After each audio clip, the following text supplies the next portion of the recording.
So these are the examples.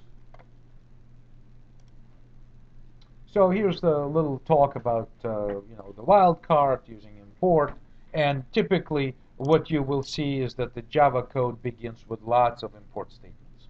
So that's just a very typical situation.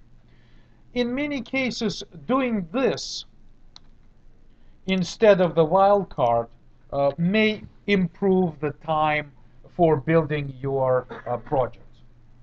In cases when you have perhaps thousands of classes to compile, if you need to compile them, sometimes using specific imports can greatly improve the time needed to compile your project. But ultimately, if you can compile and you found a way to satisfy the compiler with a set of import statements, it's going to do the trick. Oh, that's nasty. It means that I did lose 403. Ugh. Well, it happens, and I don't know. I mean, it just sometimes happens. Okay, moving on. Java language package is imported for us by default, and we don't have to import it ourselves. It's just it's imported and import for Java language package is not required. So it's simple. And this is where the string comes from. How come we never had to import the string class? Well, because it comes from Java lang package, and we didn't have to import it. So some of the things we mentioned today, I guess we will fast forward to this. System out, we mentioned this particular class already, or actually object. It represents the console input or standard input device. And the method we use so far, print and print line. So print line automatically adds new line at the end of your output, whereas print does not. So you can print on the same line. That's, by the way, what I did in my code. I never ran it to execute. But when I said enter counter value, and I want them to do the input from the keyboard, I use print statement as opposed to print line, so that they have a chance to enter it on the same. Comment this out. Let me run this, right? So enter counter value. See how it didn't wrap to the next line. So I can say 1, 2, 3 and hit enter, and the program doesn't do anything but exits. But if I use print line, right, and if I run it this time, then my input is on the blank line on the next line. So now I can type my 1, 2, 3, 4, 5 and hit enter, and that's on a separate line because a new line character is added to the string. Next,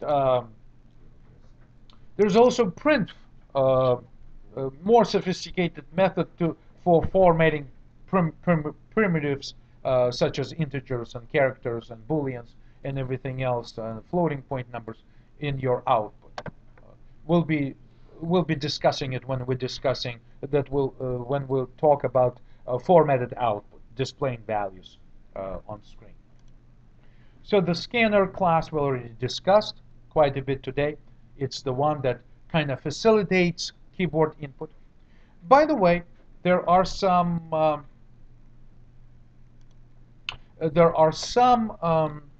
things that may not work exactly as planned. For example, dealing with user input may be the hardest part of your program, and often is. So for instance, if I print something like you entered, and I'm expecting, so I'll just use the count, whatever input. So saying, okay, echo back, you entered this, right? So in expecting this to work, right? Very simple.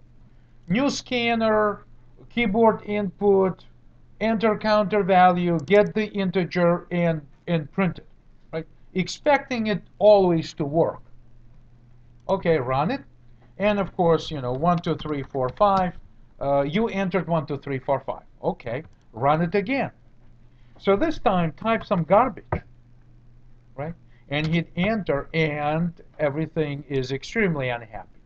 So instead of somehow expecting maybe a 0 in the end or something else, what happens is that deliberately an input mismatch exception is generated, right?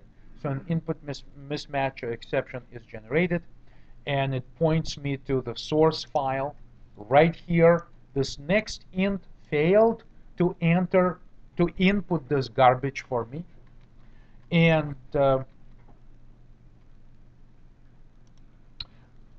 this particular exception or error condition is created and processed by my program, and the result of it is that I crash.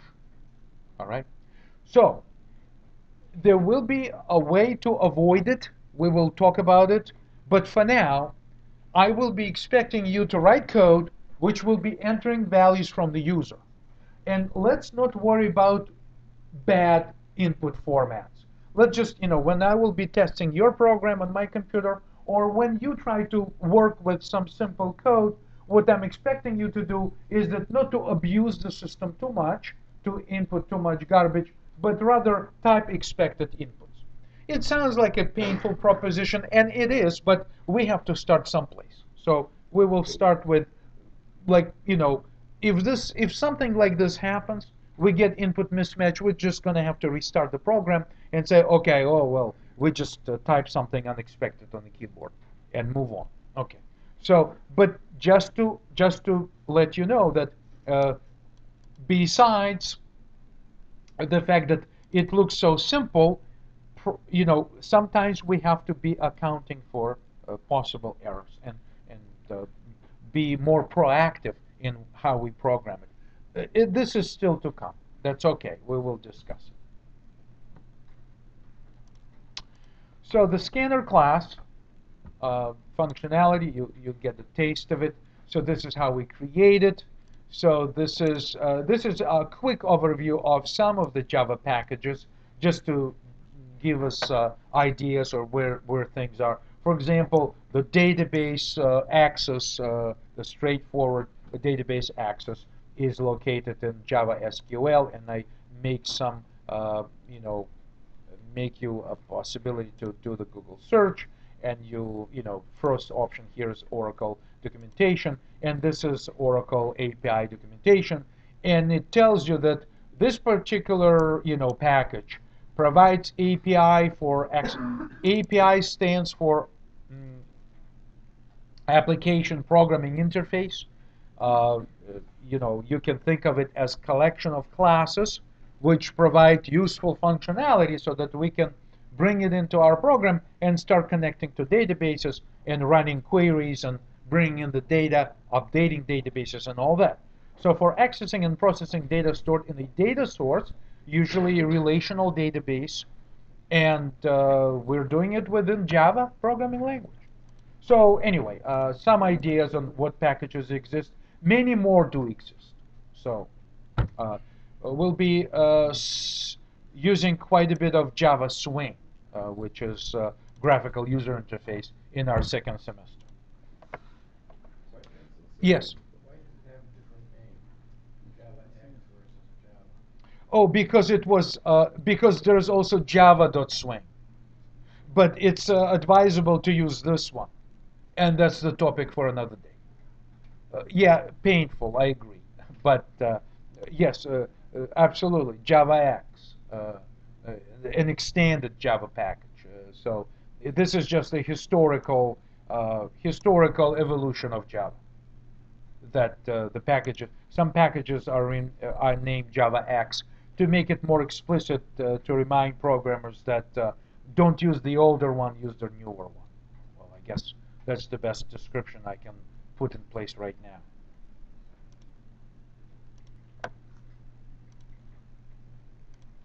Where was I? Right here. So creating the scanner. It's possible to create objects without an import statement. This way you need to prefix the entire path to the class using the package name.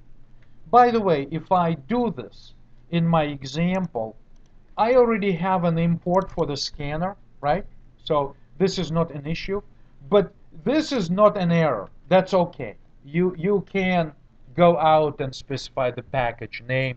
That's okay. That's not a syntactical error. You just explicitly specify the precise location of the system class scanner inside package name java.util. Most people say util package. So this is not an error. So it's just, um, you know, still a correct syntax.